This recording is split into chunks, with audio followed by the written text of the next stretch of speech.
বিগত কয়েক সপ্তাহে স্টার জলসা জি বাংলার পর্দায় শুরু হয়েছে একাধিক নতুন ধারাবাহিক, যার জেরে টিআরপি তালিকায় রদবদল চোখে পড়ছে। একদিকে নম্বর কমছে কথা, গীতা এলএলবি, রমতো পুরনো সিরিয়ালের, অন্যদিকে ছক্কা হাঁকাচ্ছে পরশুরাম আজকের নায়ক। চিরদিনই তুমি যে আমার, বাংলা হোক বা হিন্দি, যে কোনো সিরিয়ালের বেঙ্গলি সিরিয়াল ভবিষ্যৎ নির্ভর করে টিআরপির ওপর। গত কয়েক সপ্তাহ ধরে যেমন টিআরপি তালিকায় ছক্কা হাঁকাচ্ছে জি বাংলার পরিণীতা, চলতি সপ্তাহেও বেঙ্গল টপার হয়েছে এই সিরিয়াল। তবে আগের চেয়ে নম্বর কমেছে।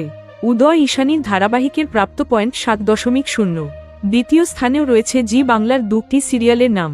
সবাইকে টেক্কা দিয়ে এই স্থান দখল করেছে জগদ্ধাত্রী ও ফুলকি।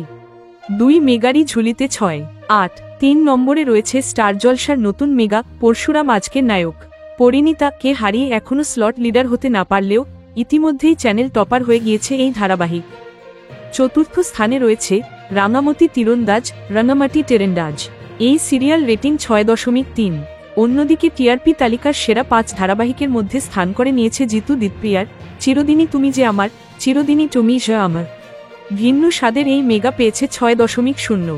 টিআরপি তালিকার সেরা 10, প্রথম পরিণীতা 7.0, দ্বিতীয় জগদ্ধাত্রী ফুলকি 6.8, তৃতীয় পরশুরাম আজকের নায়ক 6.5, চতুর্থ রাঙামাটি তীরন্দাজ 6.2, পঞ্চম চিরদিনই তুমি যে আমার 6.0, ষষ্ঠ গৃহপ্রবেশ কথা 5.9, সপ্তম চিরস্খা গীতা এলএলবি 5.7, অষ্টম কোন গোপনে মন রেসেছে 5.4, নবম অনুরাগের ছোঁয়া 5.1, দশম রোশনাই 4.8।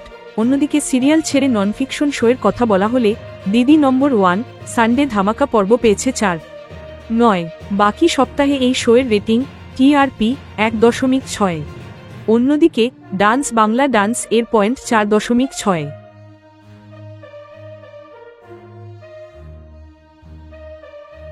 Thank you so much for watching our videos. Please do like, share, and subscribe our channel.